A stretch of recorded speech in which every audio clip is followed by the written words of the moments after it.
A very good morning to you if you're just joining us for the first time today or ever. My name is Valentine or at Color Me Val, and this should be your favorite breakfast show. If it's not, please do give us time to change that fact. You are watching channel Y254, in particular Y in the Morning, and we've just had a very, very wonderful spread of a show, starting with one who spearheaded the conversation was at Stephanie Ayeta. Then, of course, we had Uncle Sako, that is Brian Sako 101, with a very interesting question. But I want to believe that we have laid it to rest. If you still have something or a sentiment that you want to extend towards that particular question, please do let us know on our socials. You can interact with us. In fact, I suggest that you do at Y254 on Facebook, Y254 channel on X, Y254 _ channel on Instagram. And of course, the threads, the TikToks, and of course YouTube, just in case you missed an interview or you just really enjoyed a particular interview and you want to take it apart again and again, you are most welcome. Now with that, we will dive into the last leg of the show with one very, very, very senior. I don't call him an educator, but he is a leader. So perhaps he'll do himself justice if he just goes ahead. Good morning, sir. Morning, viewers. I am Peter Njeru. I am a leadership trainer and a businessman here in Nairobi. A match commissioner with the Federation, Football Kenya Federation. All right, so very heavy accolades. You see, I didn't want to miss one or just mix my words and say one wrong. That's a very interesting docket you have there, sir. I'm very glad to have you today. Now, thank you. If we may, today I want us to talk about, this is a conversation we had, let me take it to the top. It's called Youth Affairs. So we talk about anything from politics to economic, maybe crisis, unemployment, etc. Innovation, sometimes we'll have a pinch of that, but anything touching on the youth. Yes, so let's start with, well, generally the conversation would be built around the current floods, whether it's flash floods or long rains or El Nino, whichever word we want to put on it. It's definitely affecting the country as a whole. So maybe as a businessman, how are you feeling about people I see on mainstream media? They have to close their businesses until at least the rains slow down, maybe then they assess the damage, then they can move on from there. And if you're an entrepreneur, you don't have a set salary at the end of the month, so you're literally working from hand to mouth. So how are you feeling about the association? The current situation that we are going through today is primarily an environmental issue. Because when you look at the volume of rain that we are receiving now, and you study history, it is not among the highest. Whereas we have the highest number of people that have been displaced. We have the highest number of people that have died out of these floods. We have the largest volume of water that is sweeping away crops, roads, bridges, name them. There is the highest acreage of land that has been washed off by flood. When you do an analysis of the volume of topsoil that has been washed away, you realize this is more devastating than all the other rainfalls that have rained in the past. The El Nino rain that we experienced in the late 90s was bigger in volume than what we are experiencing today. But the level of devastation this time around is higher. So the question is, why is this happening? And now that you're in this situation, what can be done? In my view, this is an environmental issue. It has nothing to do with the government. The work of the government right now is to provide proper disaster response strategies and to be able to support and mitigate upon the effects of what we are experiencing, be able to provide allocation for infrastructure development that is able now to sustain or to hold this phenomenon, because if things are left as they are, this will not end. Every other year when we have enough rainfall coming to our nation, which should be able to be harnessed to have crop for feeding our nation, to have enough vegetation to feed animals, livestock and wild animals, enough fruit in our market. That being the intention of rain, we might not get that intention if we do not come up with appropriate and creative strategies to be able to prepare for this rainfall when it comes. So I call it environmental situation because it has something to do with human actions of man, in the sense that the expressways, the superhighways, the malls, the big acreage of parking areas in the city, the small sewer and drainage systems compared to the amount of water not sinking to the ground but collecting at those tunnels, those are the main causes of the problem we have today. Looking at this city, probably 10, 15 years ago, the level of development was much lower than today. The high-rise buildings that you see in Upper Hill, along Jogoo Road, in Utawala where I live, in Westlands, Kangemi, the number of malls that have been put up there in the last 10 or so years is so huge. And the remaining spaces in those malls where the mall is not sitting, there are cabros and tarmac being parking areas.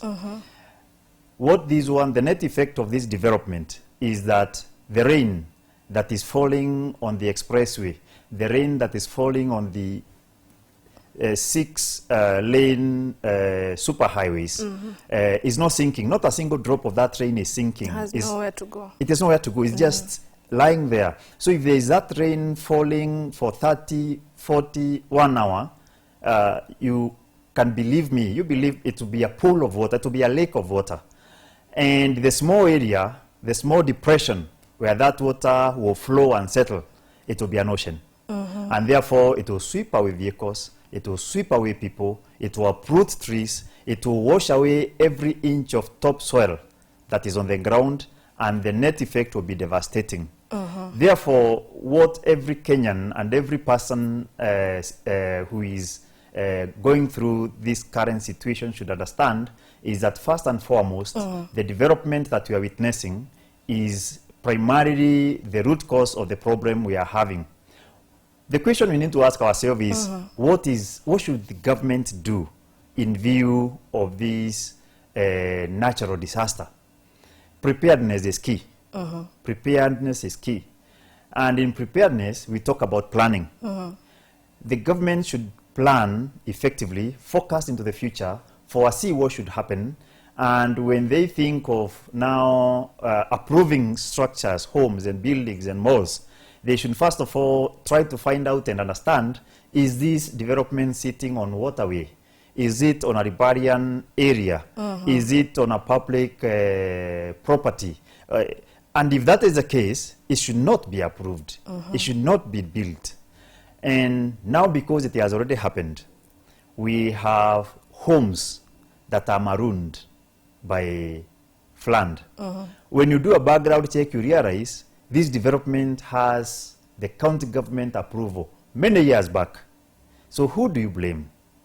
Do you blame the rain, or do you blame the developer, or do you blame those state officers who approved those plans? And that's a big conversation that I would encourage and advise people that are in the forefront of castigating the current county administration. Because in my view, the current county administration is not entirely to blame for the current problem.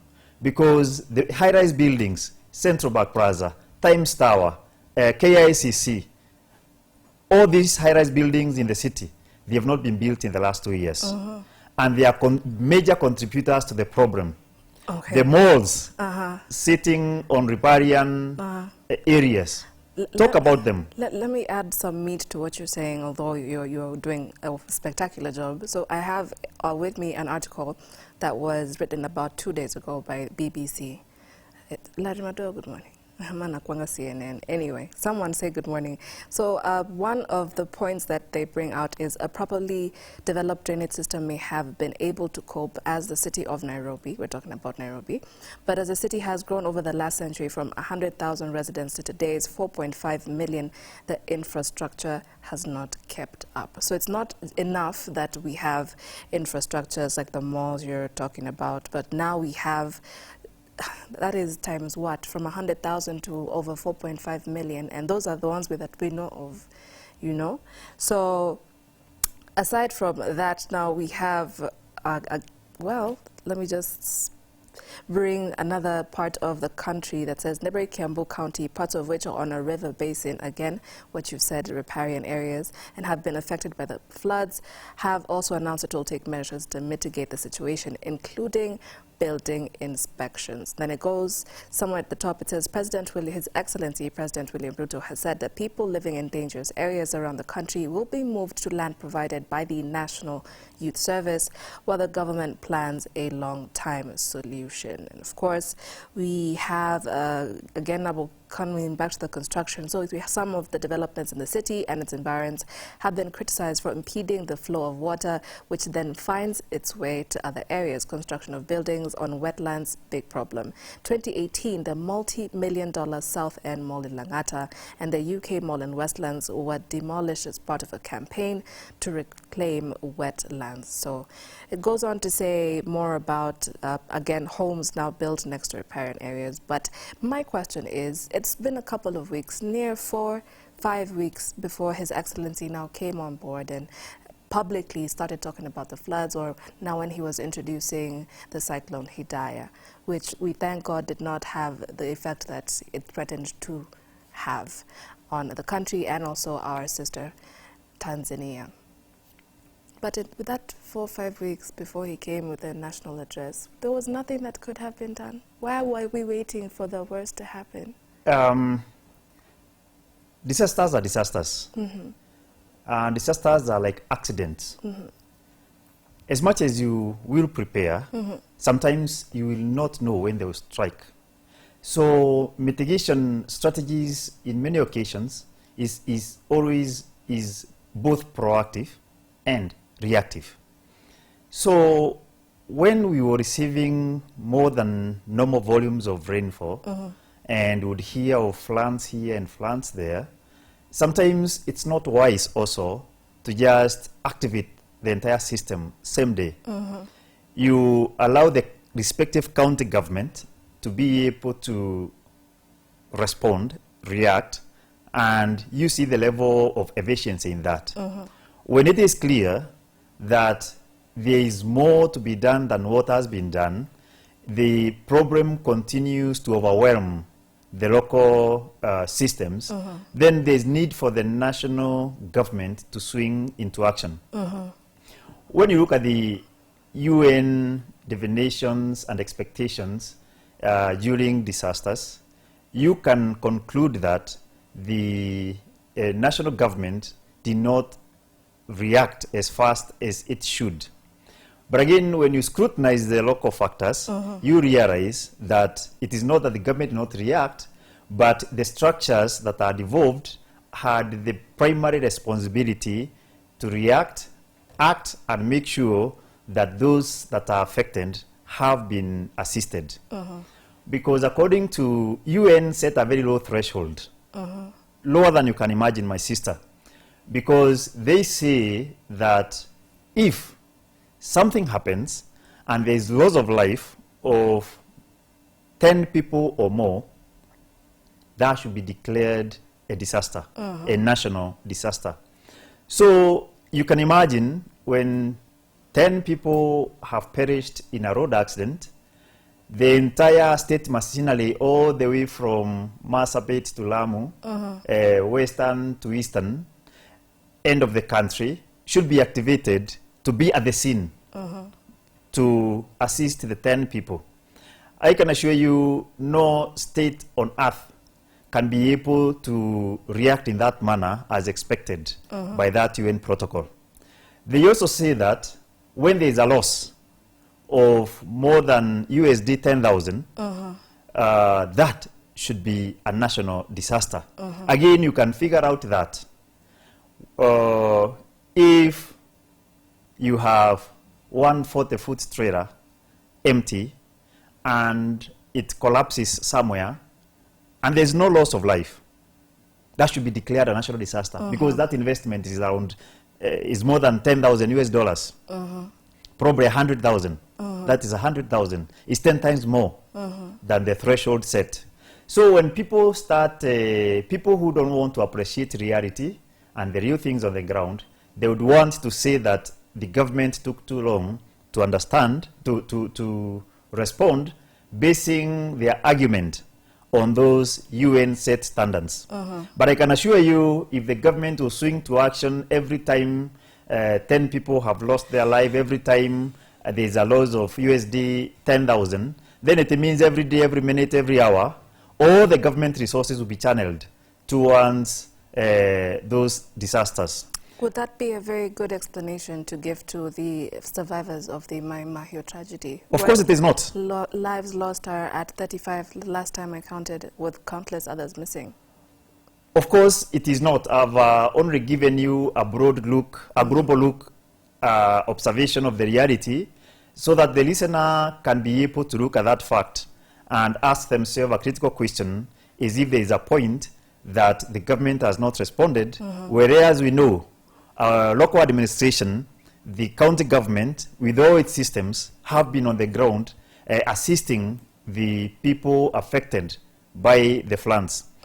When your local member of parliament is there, is on the ground, when the county leadership, the county commissioners, the governor and his team are on the ground, when the local security apparatus are fully activated and they are there doing all what they can do to support and restore hope, provide relief to the people affected, it is not fair to castigate the president and say he has talked too late and offered too little, where the people who are on the ground from day one are his foot soldiers. The county commissioner works under the national government and uses the funds provided by the national government to respond to those disasters. The governor, county government, has a system that is underfunding by the national government and has resources to respond to those disasters. So when some of us feel that the president has talked too late and talked too little, I think it is not a fair assessment of the true situation on the ground. Because from day one, the government was on the ground. But as the situation continued to be more devastating, then the president had to address the nation. Not because he's acting from that day, but because people need to hear him giving directions. While he had already given those directions several weeks ago, that way we would see relief coming, that way we would see people being resettled, people being moved to high altitude areas so they are safe. That way we would see police commands on the ground looking for people that have been swept away by flood. So the government has been busy assisting its people. I like how you're very conclusive and firm on that. But okay, let's say I agree. So there is this body, I'll call it a body, called the National Disaster Management Unit, and it's under the Ministry of Interior and coordination of the national government. What do you think its purpose is? Just like the name suggests, the purpose of that department is to make sure that every time there's a disaster, they are well prepared to address, to mitigate upon its negative effect. And of course, not only to wait for disasters to happen, it should make sure that there's preparedness and there is a public education so that people know that there are things that when they do them are likely to endanger their lives. There are things that when they do them, they are likely to increase chances of having disasters within their environment. And therefore, the mandate of that department is to both empower general citizen with knowledge and understanding on ways to reduce chances of having disasters, ways and understanding on how to react and respond when there's a disaster. And if it happens, then they intervene by bringing rescue services, coordinating those operations that aim at restoring people that have been affected to normal livelihood. That sounds like a very comprehensive answer, which is, you're not very far off. In fact, you might be quite on the money. Let me just read it for you from their website, please. This information is very, very free. All you have to do is go online and look for the National Disaster Management Unit. Yes, so it was established by a presidential directive communicated through letter reference. It goes on, dated on the 8th of August 2013 as an effective and competent disaster management unit with an established command structure, budget, and standard operating procedures based on best practices. Now, the unit, together with stakeholders, formulated the National Emergency / Disaster Plan and SOPs, which are standard operating procedures, which were signed on the 27th of June 2014. The plan and SOPs recognize the existence of other national and contingency plans. The National Plan and SOPs is anchored in the Medium-Term Plan Phase 2 Vision 2030, where it promotes safety, security, and protecting Kenyan assets from adverse impacts of hazards and disasters. So just in that one brief paragraph, do you feel right now, what is the date today, the 6th of May 2024, that they have lived up to what they are saying they're supposed to be doing? The expectation of the general public is that when there is hunger, you have food on the table, and rightfully so. Again, the expectation of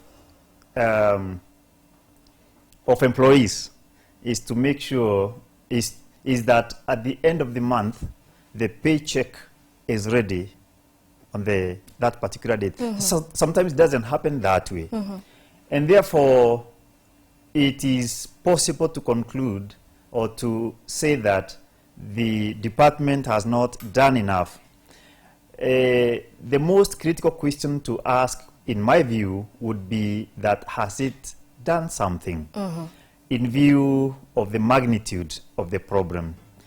Because nobody expected that there will be what happened in Maimahio, just close here. Nobody anticipated in advance that was going to happen. And when it did happen, we saw quick response.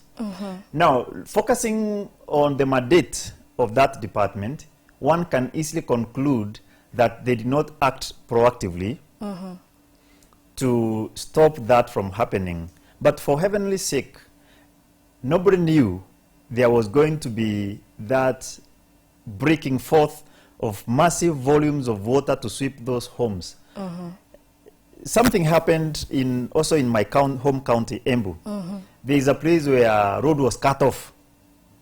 An old road that has been maintained over the years.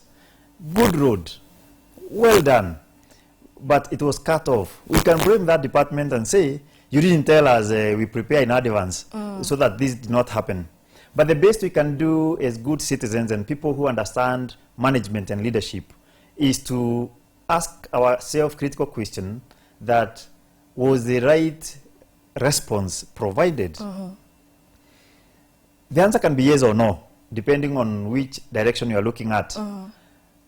And at our level, and in view of the state of our nation's development and place in economic development, do we have the resources, the capacity to make sure that every sub-county, every county, every village has a branch of the department?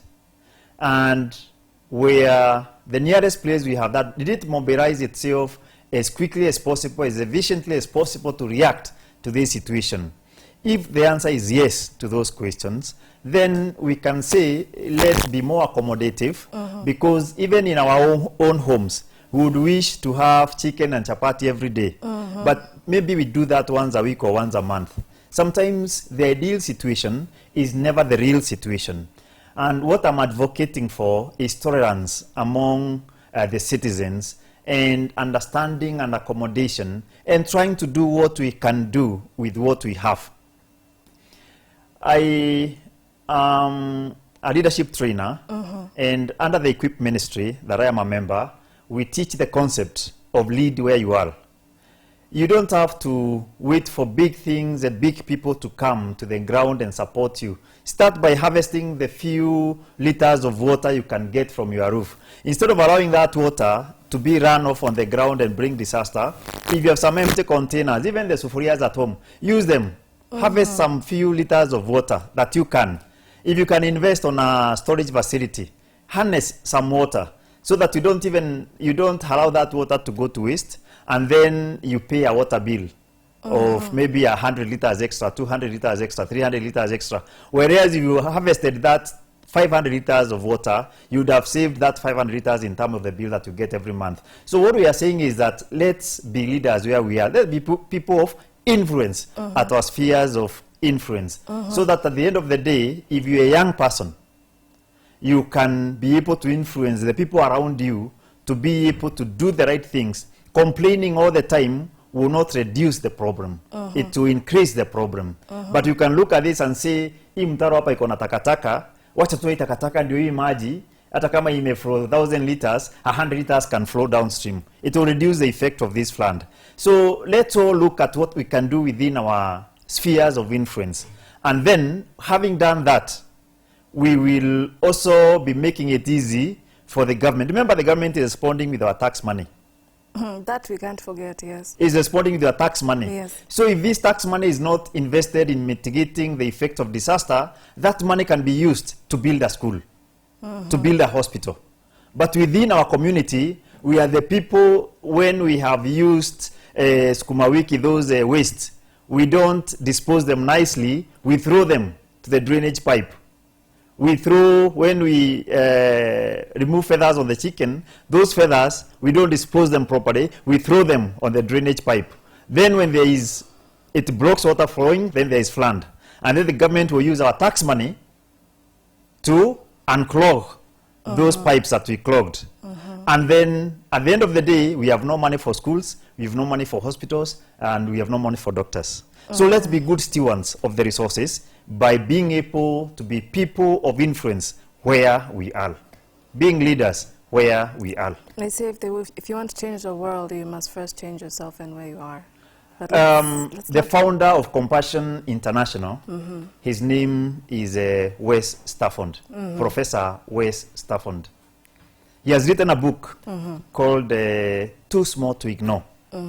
In one of the pages of that book, he has made a statement that if you want to change the whole world, you change one child at a time. And that's the essence of transformation. That's the transformational leadership we really speak about. You don't have to have a school to transform so many people.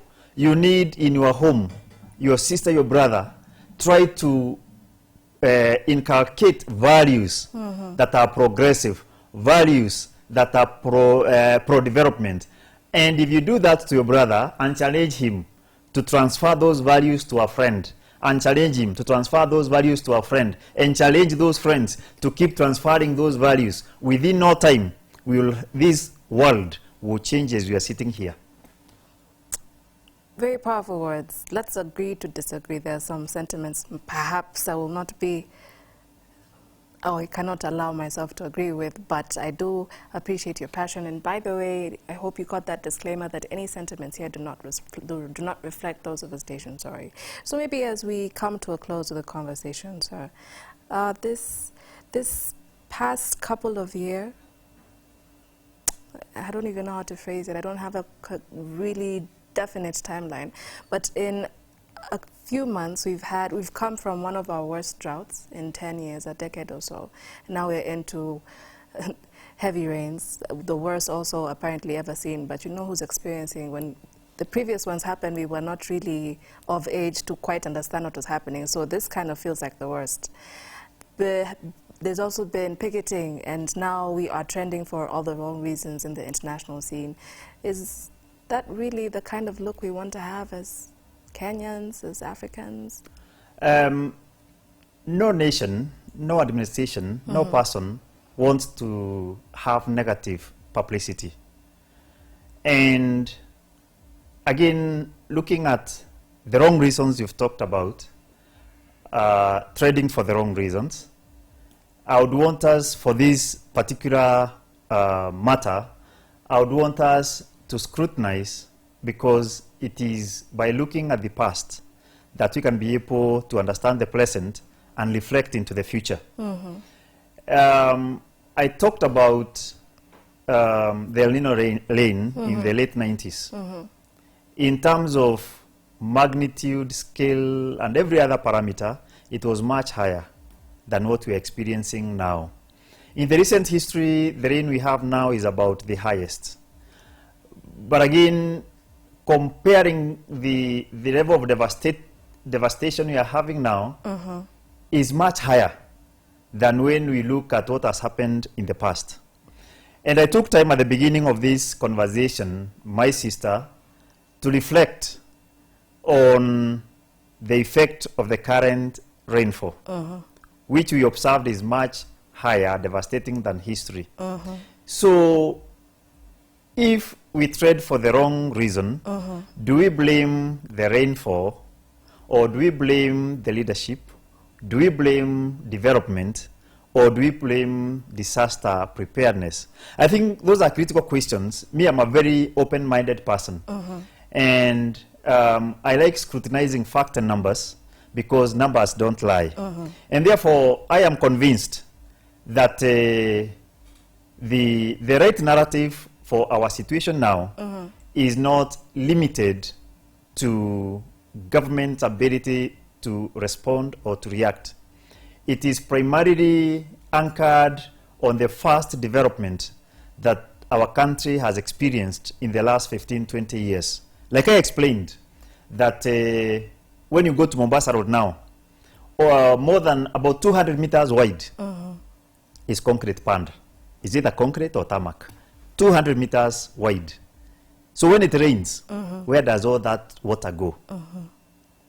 It's runoff, it's floods, it's everything.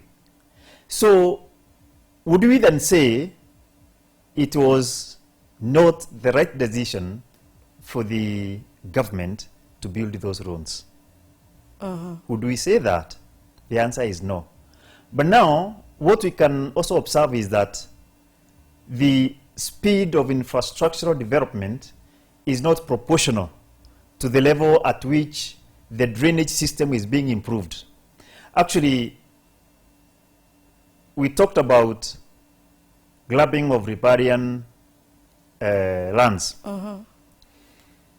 When you look at the fast development that we're seeing in the right places, the right ways, that should be coupled by protection of those riparian lands, so that water can flow freely, that is running on the surface. So when there is massive development, massive correct infrastructural development, and the riparian land waterways are being grabbed, then we are setting ourselves up for a disaster. And I started by saying we may not blame His Excellency William Samoei Ruto and his deputy Rigathi Gachagua, neither can we blame the governor for Nairobi County, because all these developments were done way before they came into power.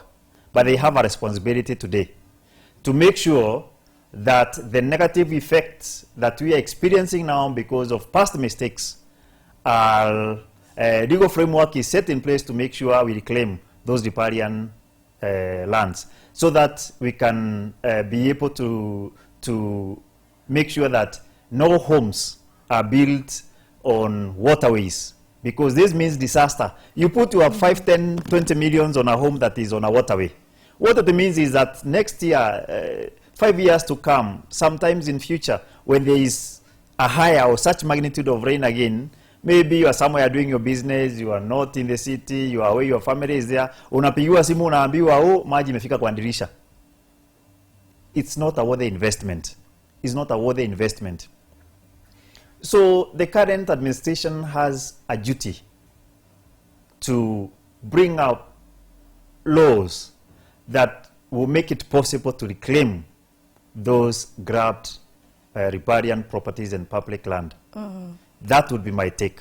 All right, thank you so very much. Unfortunately, our conversation must come to an end now, but I do hope that in light of what we've talked about, the government of the day will at least employ or seek to employ wisdom in the remaining term, or how long it might be extended after that. Yes, I really do hope that they will learn from past mistakes, like you said, as we reflect on the present and look into the future.